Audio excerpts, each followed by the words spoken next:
Hey welcome back to Amresh class. इस video में हम लोग क्लास 10 का एनसीईआरटी मैथ को सॉल्व करने वाले हैं, जो एक्सरसाइज 4.3 के क्वेश्चन नंबर 3 के ऑल पार्ट्स होंगे। ध्यान दीजिए, क्वेश्चन नंबर 1, क्वेश्चन नंबर 2 के सभी पार्ट्स के वीडियो में ऑलरेडी बना चुका हूं। अगर वो सारे वीडियो आप नहीं देखे होंगे तो उसका लिंक डिस्क्रिप्शन में गिवन है, वहां से आप देख सकते हैं। तो इस वीडियो में हम लोग क्वेश्चन नंबर 3 के ऑल पार्ट्स को बहुत ईजिली स्टेप बाय स्टेप एक एक चीज़ों को समझने वाले हैं, इसलिए मेरे साथ में वीडियो में लास्ट तक बने रहें अगर आप अच्छे नंबर स्कोर करना चाहते हैं तो आइए स्टार्ट करते हैं। Question number 3, find the roots of the following equation. ध्यान दीजिए, क्वेश्चन नंबर 3 के दो पार्ट्स दिया हुआ है, दोनों पार्ट्स का हम लोगों को रूट्स फाइंड करना है। ठीक है, तो आइए पार्ट 1 को सॉल्व करते हैं। ध्यान दीजिए, यहाँ पर x minus 1/x equal to 3, x equal to not 0 दे रहा है। ठीक है ना, तो सबसे पहले आपको क्या करना है, x इक्वल टू नॉट 0 का मतलब हुआ कि x के वैल्यू 0 नहीं आना चाहिए। ठीक है, तो आइए सबसे पहले इस क्वेश्चन को नीचे लिख लेते हैं, x minus 1/x equal to 3। ठीक है, अब यहाँ पर ध्यान दीजिए, ये जो है ना x minus 1/x equal to 3, ये आपका क्वाड्रेटिक इक्वेशन के फॉर्म में नहीं है। समझ में आ रहा है ना। तो सबसे पहले हम लोग क्या करेंगे, इसको क्वाड्रेटिक इक्वेशन के फॉर्म में लाएंगे, उसके बाद रूट्स फाइंड करेंगे। ठीक है, तो आइए क्वाड्रेटिक इक्वेशन फॉर्म में लाने के लिए क्या करना होगा, यहाँ पर x है तो यहाँ पर आपको 1 सपोज कर लेना है। ठीक है, उसके बाद ध्यान दीजिए, फ्रैक्शन का सबटेक्ट बनाना है। क्या बनाना है, फ्रैक्शन का सबटेक्ट बनाना है। तो सबसे पहले आपको क्या करना होगा, 1x का एलसीएम निकालना होगा। ये तो पता है 1x का एलसीएम क्या होगा, x होगा। क्लियर। अब ध्यान दीजिए, 1 से x में डिवाइड कराएंगे तो x टाइम में कटेगा, x में ऊपर वाले यानी x से इंटू करेंगे तो क्या मिलेगा, x² मिलेगा। उसके बाद माइनस साइन देना है। क्लियर। उसके बाद ध्यान दीजिए, x से इस x में डिवाइड करेंगे तो 1 टाइम्स में कट जाएगा, 1 से 1 में इंटू करेंगे तो क्या मिलेगा, 1 इक्वल टू 3। इतना तो करने आ जाएगा। उसके बाद ध्यान दीजिए, अब x जो है ना यहाँ पर डिवाइड में, ये इधर आकर इंटू में हो जाएगा, तो आपको लिख लेना है x² minus 1 equal to x 3 में इंटू कीजिएगा तो क्या मिलेगा, 3x मिलेगा। ठीक है, उसके बाद ध्यान दीजिए, x² है माइनस 1 है ना, तो 3x प्लस में इधर है तो इधर आकर माइनस में हो जाएगा, तो आप यहाँ पर लिख सकते हैं 3x माइनस में अब माइनस 1 इक्वल टू 0। ये आपका मिला क्वाड्रेटिक इक्वेशन। तो अब इसको आप सॉल्व कर सकते हैं। ठीक है ना, किसी भी मेथड से आप सॉल्व कर सकते हैं। अब इसको आप बाई क्वाड्रेटिक फार्मूला से सॉल्व कर सकते हैं। तो ये कर देते हैं। ध्यान दीजिए, बाई क्वाड्रेटिक फार्मूला से सॉल्व करने के लिए हमें क्या करना होगा, यहाँ पर आप लिख सकते हैं बाई टिक फार्मूला है ना। तो आपको क्या करना होगा, सबसे पहले बाई क्वाड्रेटिक फार्मूला से सॉल्व करने के लिए a b c के वैल्यू फाइंड करना होगा। तो इस इक्वेशन से आप a b c के वैल्यू फाइंड कर सकते हैं, यानी x² का कोफिशिएंट को क्या होता है, a होता है, तो a इक्वल टू आपका 1 मिल गया, कुछ नहीं तो 1 है। और b का वैल्यू क्या होता है, x का कोफिशिएंट, यानी b इक्वल टू -3, ये तो पता है। उसके बाद ध्यान दीजिए, c इक्वल टू क्या होगा, कांस्टेंट टर्म, तो -1 कांस्टेंट टर्म है, तो आप हम लिख सकते हैं c इक्वल टू -1। ठीक है, ये चीज़ आपको मिल गया, क्या a भी मिल गया, b भी मिल गया और c भी मिल गया। बस तो क्वाड्रेटिक फार्मूला लगा दीजिए यहाँ पर।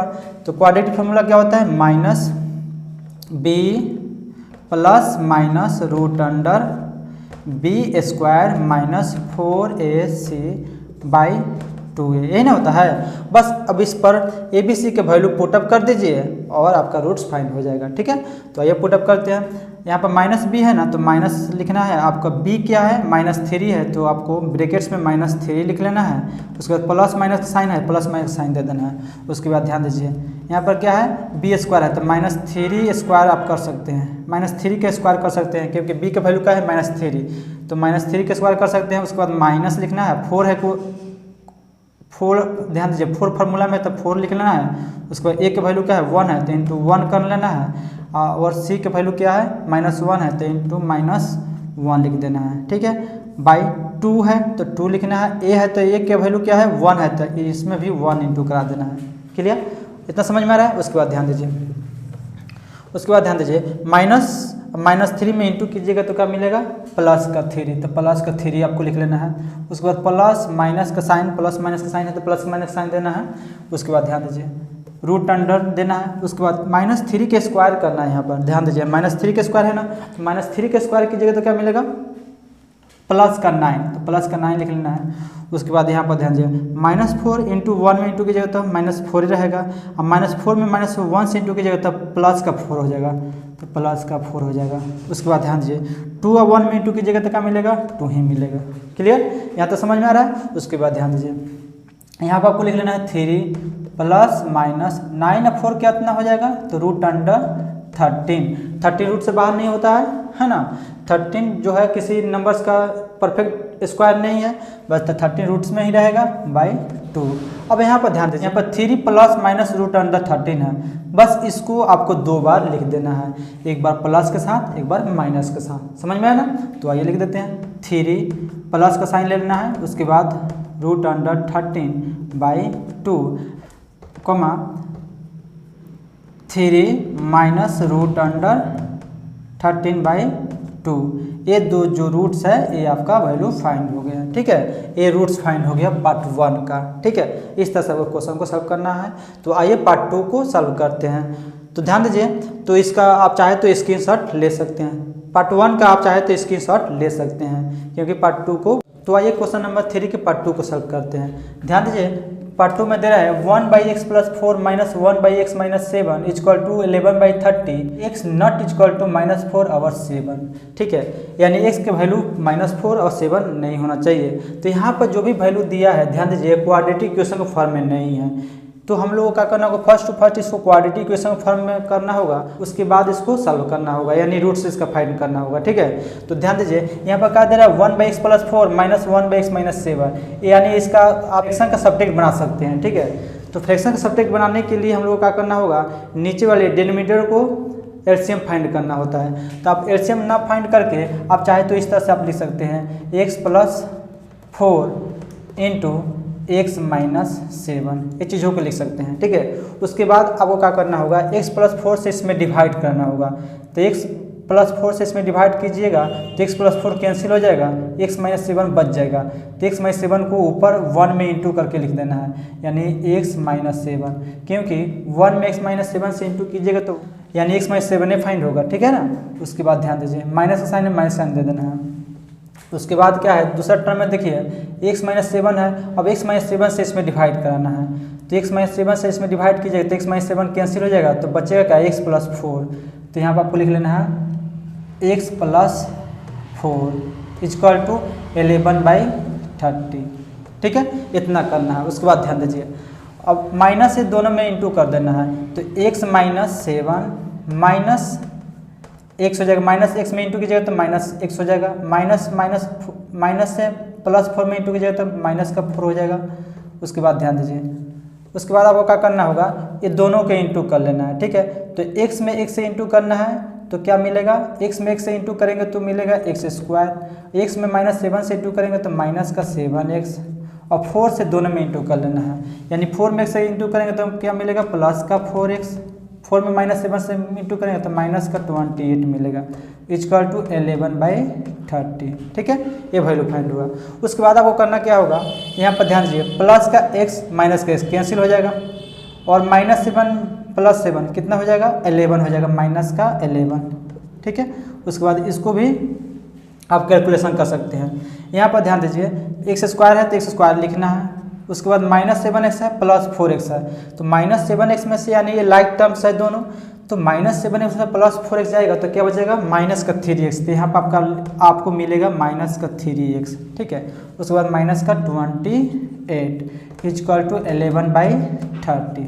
ठीक है, अब ध्यान दीजिए 11 से 1 कट जाएगा, ये कट जाएगा 1 टाइम्स में, ये कट जाएगा -1 टाइम्स में। ठीक है, अब इसको क्रॉस मल्टीप्लाई कर सकते हैं आप, -1 से इसमें इंटू कर सकते हैं, अब 1 से इसमें इंटू कर सकते हैं। ठीक है ना, समझ में आ रहा है ना, यहाँ समझिए 11 से कट गया -1 टाइम्स में, 11 कटा 1 टाइम्स में। ठीक है, अब इसको क्रॉस मल्टीप्लाई तो करने आता है, -1 से 30 में इंटू कीजिएगा, 1 से इसमें इंटू कीजिएगा, तो 1 से इसमें इंटू करेंगे तो क्या, यानी x² - 3x - 28 -1 से 30 में इंटू कीजिएगा तो क्या मिलेगा, -30। ठीक है, -1 से 30 में इंटू कीजिएगा तो -30 मिलेगा। अब उसके बाद ध्यान दीजिए क्या करना होगा, इसको लिखना होगा i = के बाद है इसको पहले कर लेना होगा, क्योंकि आपका क्वाड्रेटिक इक्वेशन को फॉर्म में लाना है, इसलिए -30 को = को पहले कर लेना है। तो x² लिखना है, -3x -28 लिखना है। ये जो -30 है ना इक्वल टू के पहले आएगा तो प्लस का 30 हो जाएगा इक्वल टू 0। समझ में आ रहा है ना। उसके बाद ध्यान दीजिए एक्स स्क्वायर लिखना है, -3x लिखना है, और 28 माइनस में है और 30 प्लस में हो गया। ठीक है, तो 30 में से 28 जाएगा तो क्या मिलेगा प्लस का 2 इक्वल टू 0। ध्यान दीजिए ये आपका क्वाड्रेटिक इक्वेशन फाइंड हो गया। अब इसको आप जो मेथड से सॉल्व करना चाहते हैं उस मेथड से आप सॉल्व कर सकते हैं। ध्यान दीजिए मैं इसको फैक्टराइजेशन मेथड से सॉल्व कर रहा हूँ। ठीक है, तो ध्यान दीजिए फैक्टराइजेशन मेथड से सॉल्व करने के लिए हमें क्या करना होता है, एक्स स्क्वायर का कोफिशिएंट से और कांस्टेंट टर्म से इनटू करना होता है। ठीक है, तो यहाँ पे एक्स स्क्वायर का कोफिशिएंट क्या है 1 है, यहाँ पर क्या है 2 है, तो 1 2 में इनटू करेंगे तो क्या मिलेगा 2। तो 2 को हमें क्या करना होगा फैक्टर कर लेना होगा। 2 से 2 में डिवाइड करेंगे तो 1 टाइम्स में कटेगा। तो जो फैक्टर मिलता है उसको हम 2 पार्ट्स में लिख लेंगे यानी 2 और 1। तो ध्यान दीजिए जो भी हम लोग फैक्टर करते हैं ये दोनों को फैक्टर करने के बाद 2 टर्म्स हम लोग लिखते हैं। उसके बाद दोनों टर्म्स को प्लस या माइनस करके, ठीक है ना, दोनों टर्म्स को प्लस या माइनस करके हमें क्या लाना रहता है 3 लाना रहता है, यानी माइनस के यहाँ पर 3 रहता है, माइनस का 3 लाना रहता है। तो ध्यान दीजिए अगर दोनों को हम माइनस माइनस कर देते हैं तो -2 -1 अगर मिल जाएगा तो दोनों को प्लस करने पे क्या मिलेगा -3 मिल जाएगा। ठीक है, तो अगर हम -2 -1 को प्लस करते हैं तो -3 मिल गया, यानी प्लस करने पे हमें क्या मिल जा रहा है -3 मिल जा रहा है। बस इसी वैल्यू को हमें क्या करना होगा लिखना होगा। यानी यहाँ पर ध्यान दीजिए यहाँ पर क्या दे रहा है x दे रहा है, तो आप चाहे तो दोनों में x लगा सकते हैं। समझ में ना, दोनों में आप x लगा सकते हैं। तो ये ध्यान दीजिए 2 माइनस का 2x माइनस का x यानी 1 में x कीजिएगा तो आपको 1x नहीं लिखना है, यहाँ पर माइनस का 2x लिखना है और माइनस का x लिखना है। अब ध्यान दीजिए माइनस का 2x माइनस का x प्लस कीजिएगा तो क्या मिलेगा माइनस का 3x मिलेगा। बस ये 3x आपको फाइंड हो गया। बस इस वैल्यू को आपको क्या करना है इसके प्लेस पर लिख लेना है। ठीक है, यानी -3x के प्लेस पर इसको लिख लेना है। तो ये लिखता हूँ मैं x square -2x minus x plus का 2 इक्वल टू 0। उसके बाद ध्यान दीजिए इसमें से कॉमन लेना है। तो यहाँ पर क्या है एक्स स्क्वायर है -2x है, तो इसमें से कॉमन क्या बन रहा है। तो ध्यान दीजिए इसका काम तो हो गया, ये रफ था। अब ध्यान दीजिए एक्स स्क्वायर -2x में कॉमन क्या बनेगा x बनेगा, तो आपको लिख लेना है x लिख लेना है। तो अंदर क्या बचेगा ब्रैकेट्स के अंदर x बचेगा।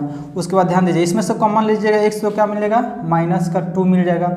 उसके बाद ध्यान दीजिए x है +2 है, तो इसमें से कॉमन क्या बनेगा 1 बनेगा, क्योंकि x लेते हैं तो इसमें x नहीं मिलेगा तो 1 आप कॉमन ले सकते हैं। तो यहाँ पर आप माइनस का 1 कॉमन लेते हैं तो अंदर मिलेगा x -2। ठीक है, अब यहाँ पर ध्यान दीजिए यहाँ पर ब्रैकेट्स के अंदर दोनों सेम वैल्यू है, तो दोनों में से कोई एक को लिख लेना है x -2 और उसके बाद x -1 को एक साथ लिखना है x -1। ठीक है, अब इसका जीरो फाइंड कर लेना है, x -2 लिखना है आपको इक्वल टू 0 कर लेना है। उसके बाद ध्यान दीजिए x -2 इक्वल टू 0 है, तो यहाँ पर -2 है तो इक्वल टू बाद भेज दीजिए तो क्या मिलेगा x बराबर +2। ठीक है, सेम इसको भी ऐसा ही कर लेना है x -1 इक्वल टू 0, तो x इक्वल टू क्या है ध्यान दीजिए x -1 है तो इक्वल टू बाद जाएगा तो क्या होगा प्लस का 1 हो जाएगा, यानी x का वैल्यू क्या मिला 2 मिला 1 मिला। ठीक है, ये आपका रूट्स फाइंड हो गया। ठीक है, इस तरह से आपको क्वेश्चन को करना था सॉल्व। इसमें आपको कहीं डाउट हो तो कमेंट सेक्शन में कमेंट कर सकते हैं। वीडियो अच्छा लगे तो लाइक सब्सक्राइब शेयर करना ना भूलें। Thank you.